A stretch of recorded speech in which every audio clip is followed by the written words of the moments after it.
Welcome, I'm Catherine Hadro, and this is EWTN Pro-Life Weekly.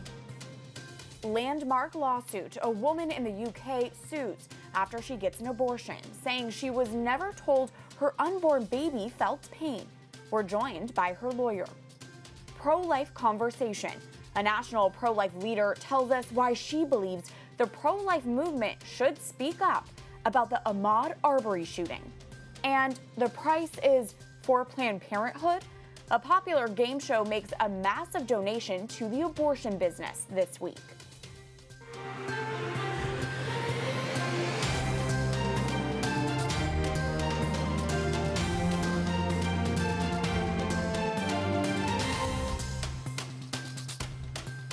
A woman in the United Kingdom has filed a lawsuit asking that abortion businesses be required to inform women their preborn babies are capable of feeling pain while being aborted. The woman, Anna Marie Tudor, says if she had known her unborn baby she aborted at 23 weeks could feel pain, she would not have chosen abortion. Tudor says because she was not given this information on fetal pain, she claims she was incapable of giving her fully informed consent for abortion. Her lawyers argue the National Institute for Health and Care Excellence must update its guidelines regarding abortion and fetal pain because they are out of date. Tudor says she was told she'd never be able to conceive children, and she did not know she was pregnant until she was already 5 months along. Paul Conrathe is representing Anna Marie Tudor in this case. He is senior consultant solicitor at Sinclair's Law and joins us via Skype from London. Paul, welcome to the show. First off, how is Anna Marie doing? She's doing great. She's glad to be bringing this case, but it's a challenging thing. It's a big issue for an ordinary person to be taking on the state, which is what she's doing. But she's very encouraged that I'm speaking with you today. And Paul, can you clarify what exactly is Anna Marie requesting in her lawsuit? She's asking that our national body that advises doctors and health professionals on clinical guidelines, that it should update its guidelines to make sure that those professionals provide appropriate and accurate information to women when they're considering having an abortion. And at the moment, those guidelines do not require health professionals to tell a woman that her baby may experience pain when it is aborted. And Anna Maria says because she wasn't told that, she didn't give valid, informed consent. So she says the law needs to change. I read that she was not even convinced in the first place she should have gotten an abortion. Is that right? She was very much in two minds. I mean, she discovered she was pregnant very late in the day, probably around 22 weeks, something like that, 20 weeks or so. She had thought she would never have a child. And at first she was elated. But her personal circumstances were challenging. And with a considerable degree of reluctance, she went through with the abortion. She was, in fact, on the way to the abortion clinic. She was met by a pro-life counsellor who had a huge impact upon her. But unfortunately, she still went ahead with the abortion. And as she said to me afterwards, it was the worst decision of her life. Paul, can you clarify what do the National Institute for Health and Care Excellence and the Royal College of Obstetricians and Gynecologists in the UK claim when it comes to preborn babies and pain? The National Institute, in fact, is silent on the issue. It says nothing, other than women should be told all relevant information. But guidance for practitioners really on the ground also comes from the Royal College of Obstetricians and Gynecologists. And they have produced a report that gives guidance in 2010. And that guidance states unequivocally that unborn babies do not feel pain. It's very clear. So that is their guidance. Wow, and we know that's not true. There's even recent research that babies might feel pain as early as 8 weeks, and that fetal pain can be more intense than that of an adult. Paul, on to my next question. What are the potential repercussions of this case? How much of a landmark is it? Well, it will be very significant because What we're asking for is that a woman should be told that her baby may suffer pain if it is aborted. But we go further than that. We actually say that there should be a requirement that the baby should be given pain relief. We say, in fact, that even animals in the UK are afforded more protection than the unborn child in terms of avoidable suffering. We're also asking that women should be told that their baby at this time, 22, 23 weeks, has a chance of surviving as well. And so the implications for this is that women are much better informed when they come to make that very life-changing decision as to whether to have an abortion. Incredible. And Paul, I understand Anna Marie is having to do crowdfunding to bring forward this case. Is that right? Yes, she doesn't have the funds to bring this case. It is a big case. It's a significant legal team. It's up against the state, and it's seeking to change the law of the country. And she simply doesn't have the funds to bring this, but she knows it's the right thing to do.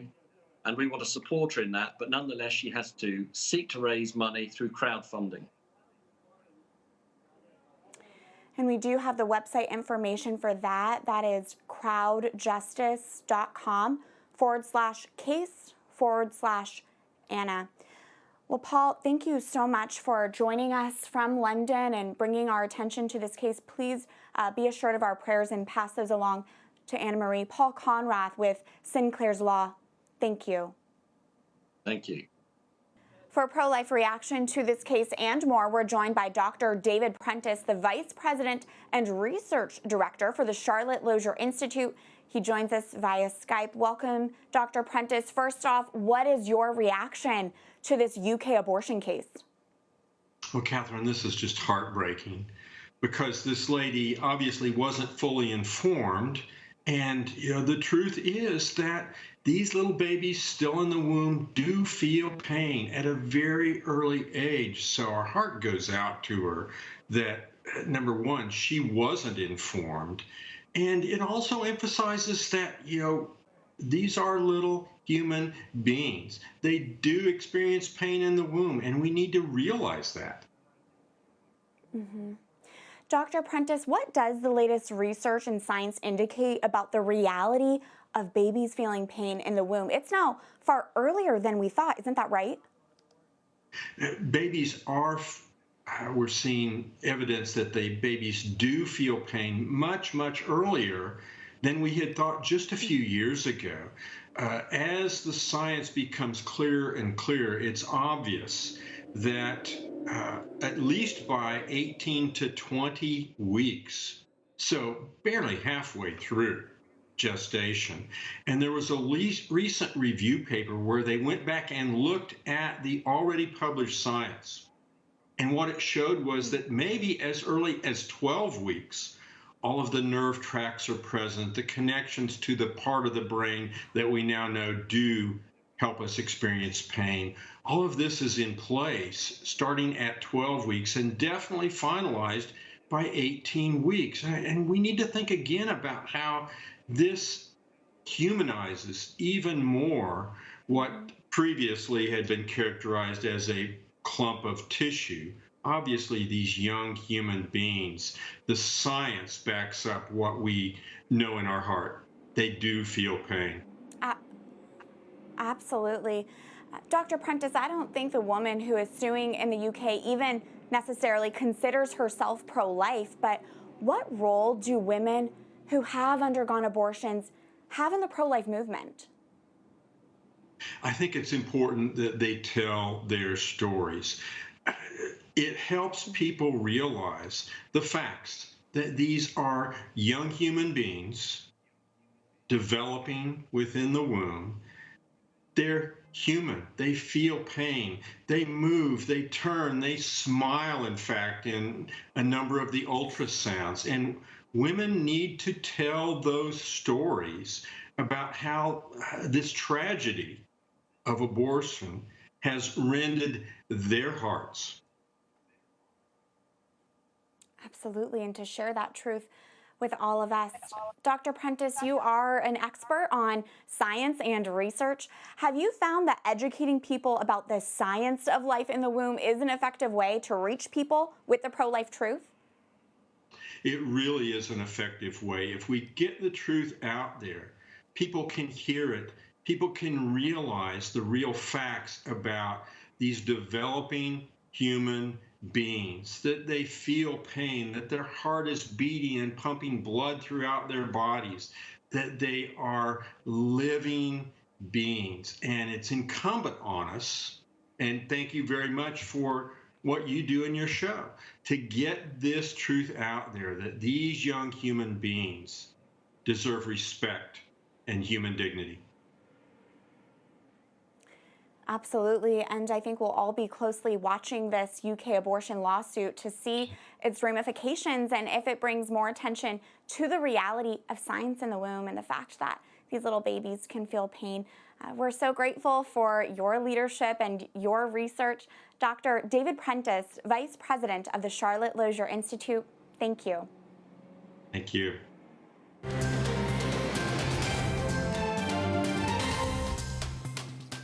Pro-abortion groups are using the coronavirus pandemic to call for chemical abortion drugs.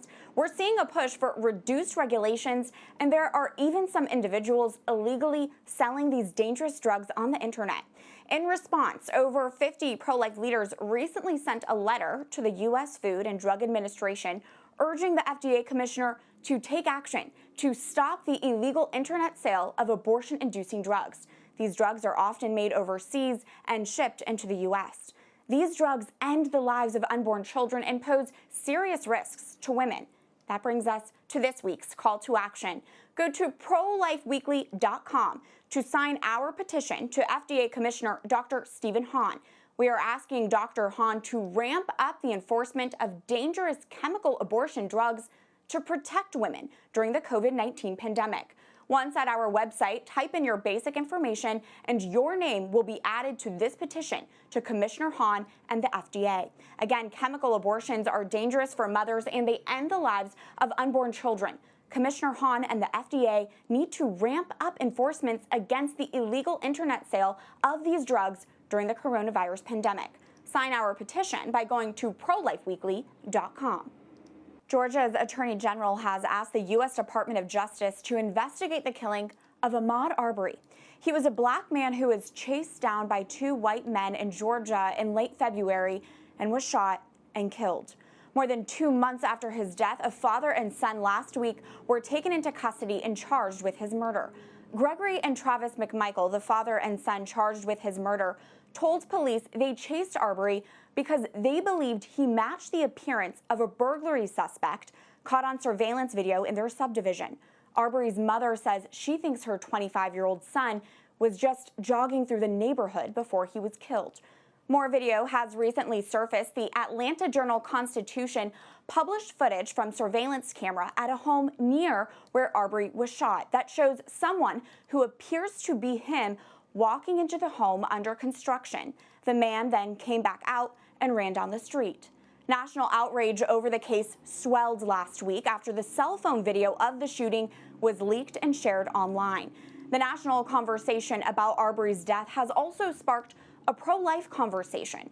Christina Bennett, a national pro-life speaker who is part of the National Black Pro-Life Coalition and a board member of the Pro-Life Voices for Trump Coalition, says this is a case the pro-life movement should speak up about.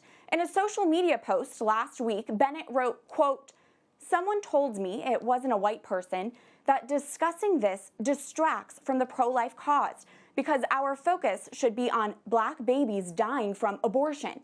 The reality is the world is watching our response, and when we don't express sorrow over black adults dying from injustice, people find it hard to believe we're truly pained over black babies dying from injustice." Christina Bennett is Communications Director for the Family Institute of Connecticut, and she joins us now via Skype. Christina, welcome to the show. For our viewers who are meeting you for the first time, can you tell us, how did you get involved in the pro-life movement in the first place? Sure. Well, thank you so much for having me. And I want to say hi to all of the viewers. I'm honored to be able to share my thoughts with you guys today. I got involved in the pro-life movement after discovering that I was scheduled to be aborted as a child. When I was in college, my mother confessed that she walked out of an abortion appointment because a janitor approached her and told her that God would give her the strength to have me. And she held that secret for over 20 years.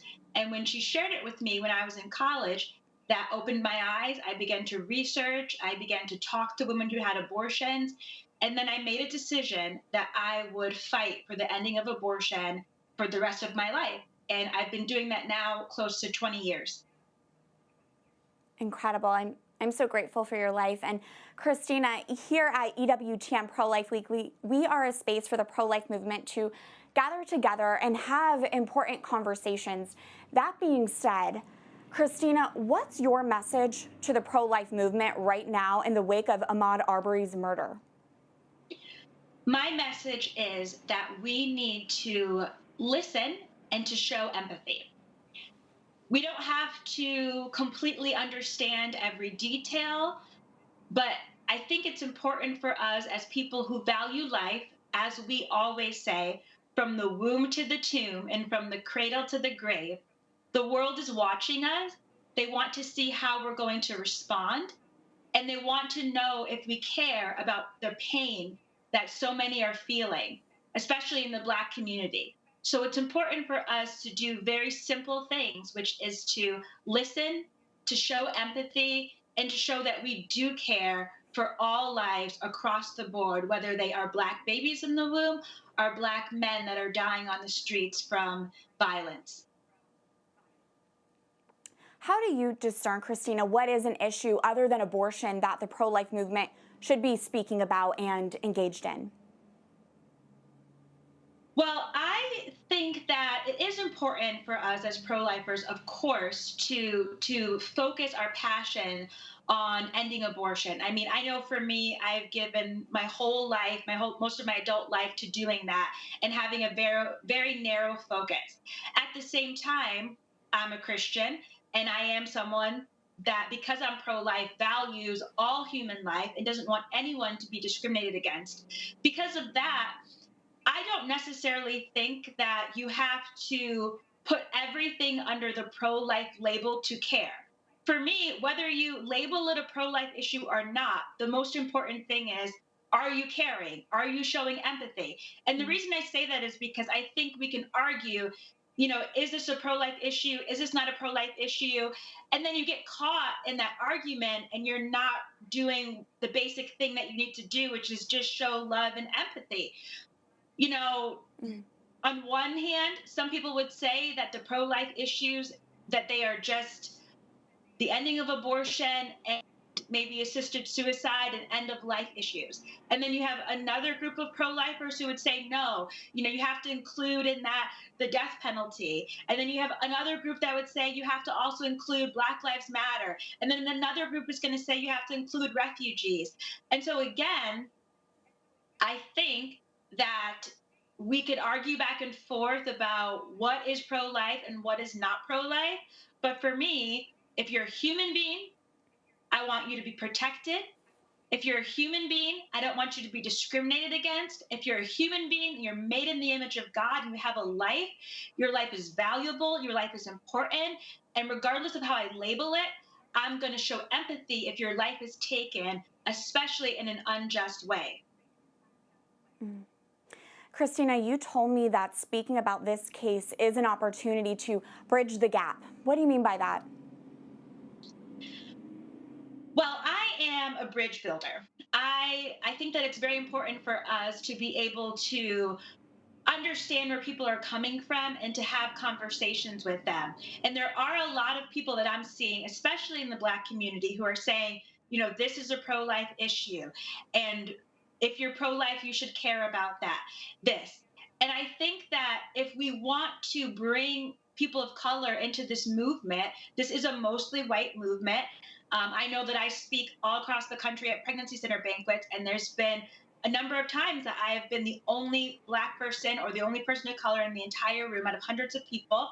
And so if we want that to change and we want to build bridges, then we have to be able to listen again and talk to people and to have conversations and to show that we really care and to show that we want people to be a part of our movement. I actually think that, when someone says, I think that pro-lifers should care about this, or I think this is a pro-life issue, they're saying that because they recognize something good about our movement.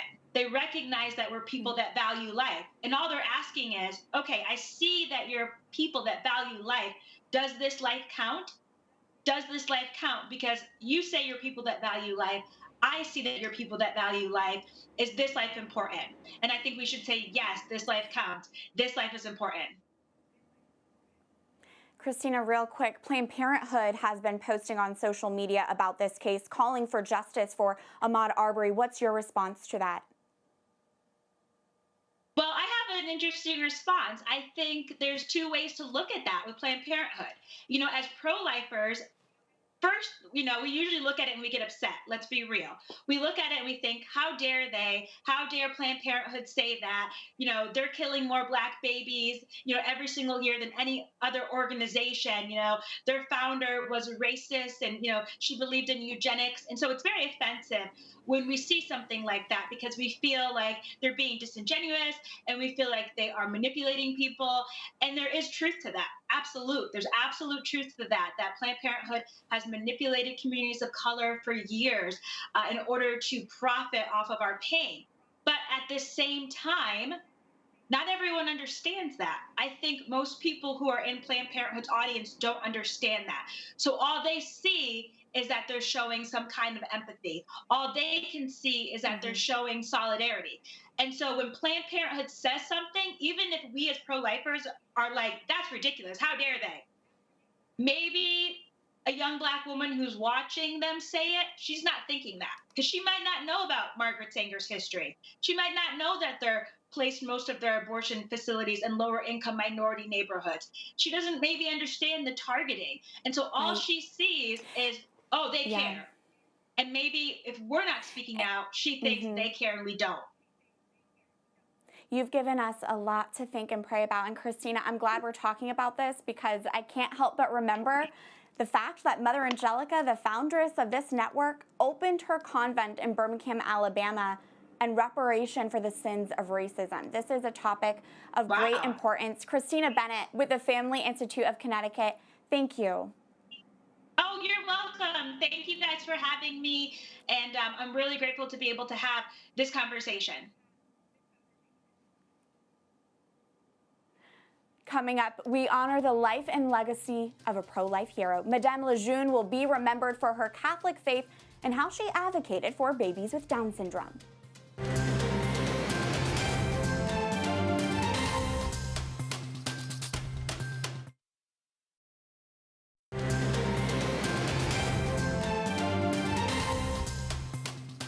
Welcome back to EWTN Pro-Life Weekly. I'm Catherine Hadro.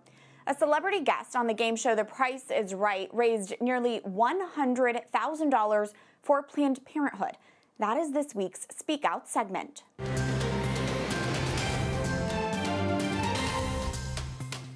Actor and television host RuPaul, who is well known for promoting transgender ideology, joined a primetime special, The Price is Right at Night, this week.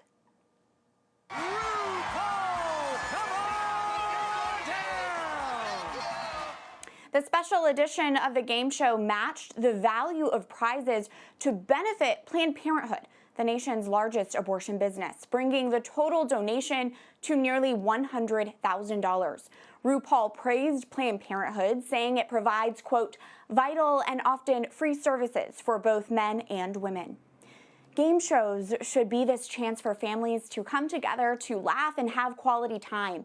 But we're reminded this week that not even game shows are free from Planned Parenthood propaganda. This was a clear attempt by the abortion business to paint themselves as non-controversial, even family-friendly. But Planned Parenthood literally tears families apart, though I'm sure that wasn't mentioned during this primetime special. Planned Parenthood is not a charity, and during this global pandemic, this was a real missed opportunity for The Price is Right to donate to a group that saves lives, not ends them.